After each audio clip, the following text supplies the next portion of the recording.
You're about to listen to a download from the BBC. Good morning and welcome to IPM, the programme that starts with its listeners. Last week, unemployment reached its lowest level for 18 months. Record numbers of people are now in work. But one PM listener who won't be doing the conga anytime soon is Penny Marsh. Penny is 59, she's from Gainsborough, and like 54,000 other women over the age of 50, she's been out of work for more than a year.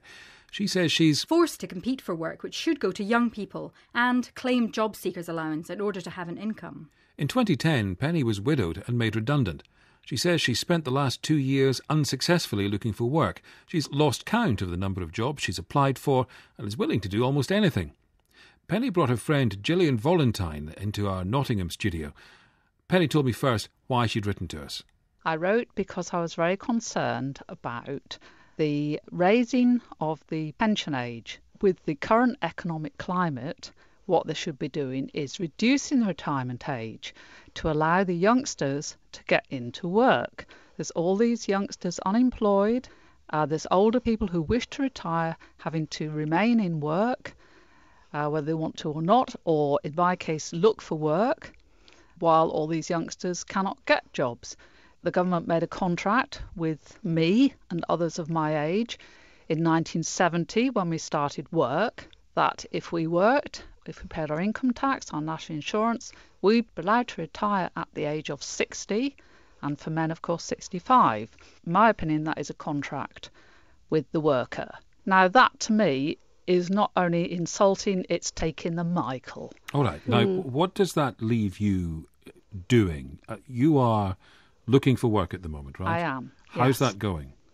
Well, it's not going at all well because, as I tell my lady at the job centre, at my age and Jill's age, we are too old to work, but also, of course, too young to retire. What's this doing to your finances? Well, it's depleting them considerably. Money that my husband and me saved, scrimped and scraped, of course, to save, to add to our retirement pension, to improve the quality of life. I'm now having to spend it topping up job seekers allowance. Gillian, what's your situation? I was claiming job seekers allowance. I didn't want to. I got made redundant and then I started signing on and I kept going along every fortnight. So then I had a letter to say my job seekers allowance would change.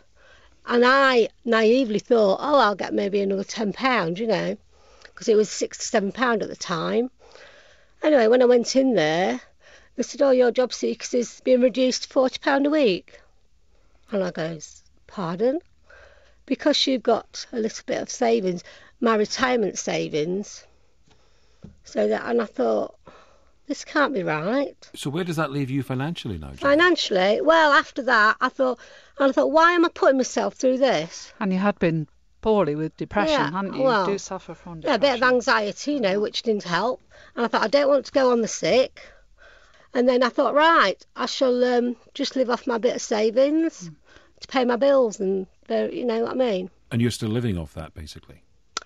Yeah, it's almost gone. It's almost gone. What will you do when it's gone? Well, when it's gone, that's if I have to work, I will have to get another job and work. Penny, you've been looking for work. I have, yes. How many jobs have you applied for? Oh, dozens and dozens. And I've had a lot of interviews because the lady at the job centre, like I say, she comments and says, she says you get a lot of interviews. And I said, yes, that's because I've got a good standard of education and I can write a good letter or an email and I know how to conduct myself at an interview. And so I said, I do get interviews, yes. But I said that I don't get a job because, as I've said, I'm too old to work. I haven't got the modern skills. But no one looks across the table and says to you, we think you're too old, do they? No, of course not. No, of course they don't. What effect is this? We're talking a lot about money. I'm interested also in what effect this is having on your emotional well-being. Well, it's very confidence shattering, I should say. But more than that, in my case, I feel very angry. I feel angry about the situation. What sort of jobs have you applied for? Anything. Yeah. Anything and everything. I've applied for cleaning jobs, shop jobs, factory jobs. I've even tried to set up my own business without success. I want to bring in another PM listener now, Corinne Mills. She is a career coach and managing director of personal career management, author of the book You're Hired, How to Write a Brilliant CV. Corinne, you've had a look at Penny's CV and you've also heard Gillian's situation. What are your thoughts and observations? Do you have any advice? Well, I've got two thoughts, really. I mean, the anger and distress and sense of unfairness really shines through and really comes through very strongly. And I would say continue to campaign and do whatever you can around that. And look, you've done a great thing here, which is you've got the voice of Radio 4 and you've got listeners listening to that. We were absolutely, yes. So good on you for that. But if you can compartmentalise that and kind of carry on your campaign work, but secondly, think what's in your own personal best interests, career and financially. I think you've explained to us that because of your saving situations, you need to get a job. Now, no employer is going to hire you if they see someone who doesn't want to be there.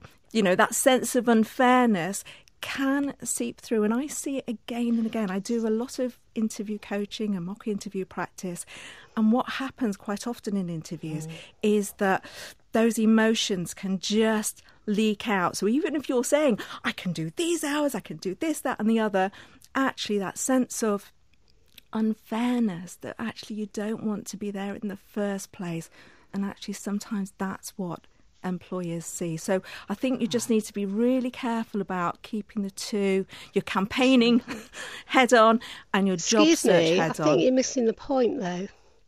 And also, I would just like to make the point, as say Jill says you're missing the point, I think you are. You say, you've got to try harder to get a job, which is basically what the job centre says. Now then, maybe this does come through our anger, but bear in mind, if my husband was alive, I would not be claiming benefits. If I was being allowed to retire this year, I would not be in the benefit system. I'd think I'll just make do until I get my retirement pension. But it's a fact that the government has absolutely dumped on us. Okay. That's why it makes us so angry to say, you must find a job. Okay. That is what makes us angry. But I understand the unfairness of it. Right, yes. But that is the reality of it. This is what you're having to This is what we're fighting against. Sorry, Penny. Yeah. Let Corinne speak. She's got in some trouble to have a look at your situation. She's listened very carefully to everything you've both said. And I'm sure you're hearing that she's very sympathetic. She's saying, carry on your campaigning. Good luck. But she's also thinking about... Well, we don't really want to campaign, do we? How to help you get... Well, she's also thinking about your primary consideration, which is getting back into work and doing something positive. She understands your situation. This is what she does for a living. And so she's trying to suggest things that might help. So give her a moment and let her speak. And here she comes. My advice would be, if you're looking for a job, the easiest way to get something would be in line with your previous experience. So if you've never worked in a fast food restaurant before, or you've never worked in a shop before, you're not going to be an obvious candidate for an employer to hire. So looking at your previous experience, to find something in that line would mean that you're a more obvious candidate, and you can talk about what a good job that you've done in the past, and you can really sell yourself as a good person to hire for that. Now, that's going to be much more likely to be successful than perhaps a vacancy that you might see in a job centre that you might apply because either you're encouraged to apply for it or because it's just a vacancy and there's an opening there. Does that help at all? No, not really. No. The lady at the job centre has been trying to get me into working in care homes. I don't want to do that. I've also tried, accounting. I could work in an accounts office.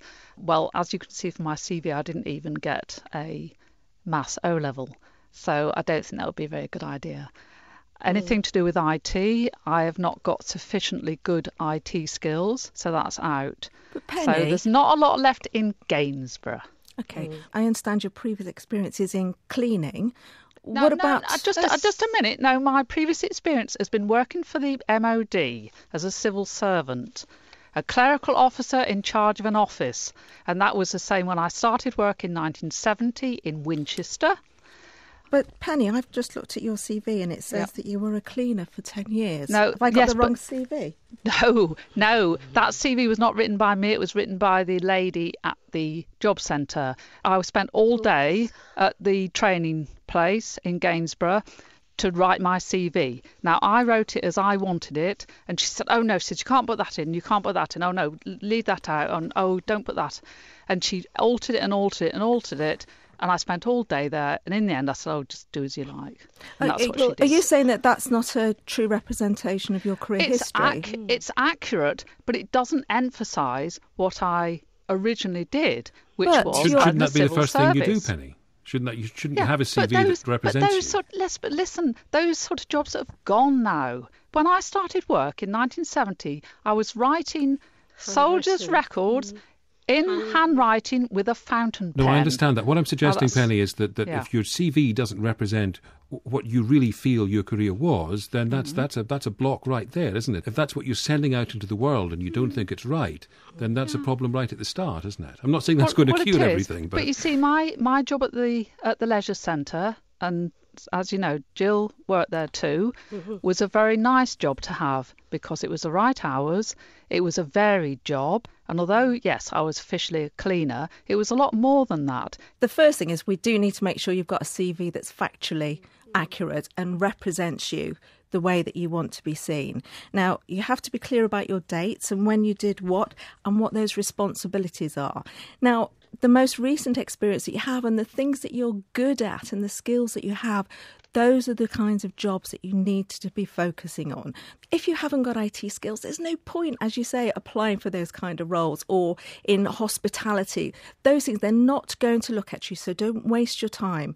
Really think about what it is. If you said that was a nice job, what were the things that you liked about it? What were the things that you brought to it? What was the value that made you such a good employee in that job? Get some help with your CV, go back and revisit it, and then look at the jobs that are a right fit for you. And then go in there wholeheartedly and be positive. Penny Marsh, Gillian Volantine and Corinne Mills. Last week, she won the Great Comic Relief Bake-Off Pinny. Martha, that's delicious. This week, she reads listeners' sentences of news about their lives. It's Your News with presenter of Radio 4's The World at One and Queen Bee, the delicious Martha Carney.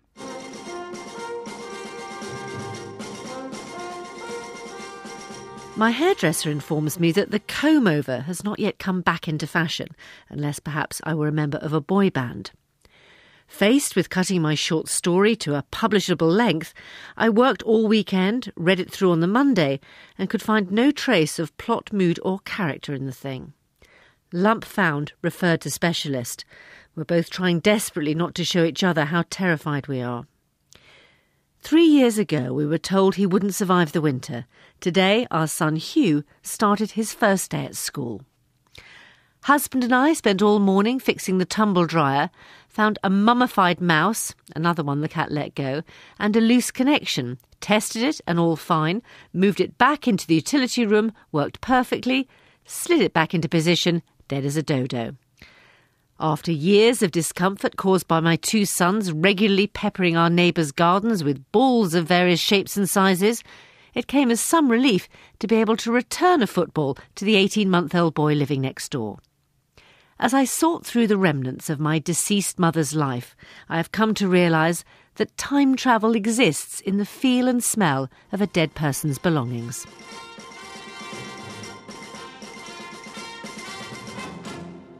Martha Carney with Your News. If you've got a sentence of news for us, please email anytime, ipm@bbc.co.uk. Talking of bake-offs, when was the last time you baked a cake? 2 days ago. Ha! You weren't expecting that, were you? I wasn't expecting that. I truly wasn't. What did you make? Well, it was nothing too luxurious. It was a fudge cake. Fudge? Yes, that's right. Okay. There's nothing wrong with your hearing. And unusually, it didn't have any butter in it. That was the thing. It wasn't supposed to have, I don't know why. It doesn't bother me. Bring on the butter. But it had brambly apple stuff in it. Brambly apple? Yeah, fudge? yeah. But it was chocolatey fudge. Okay. How interesting do you think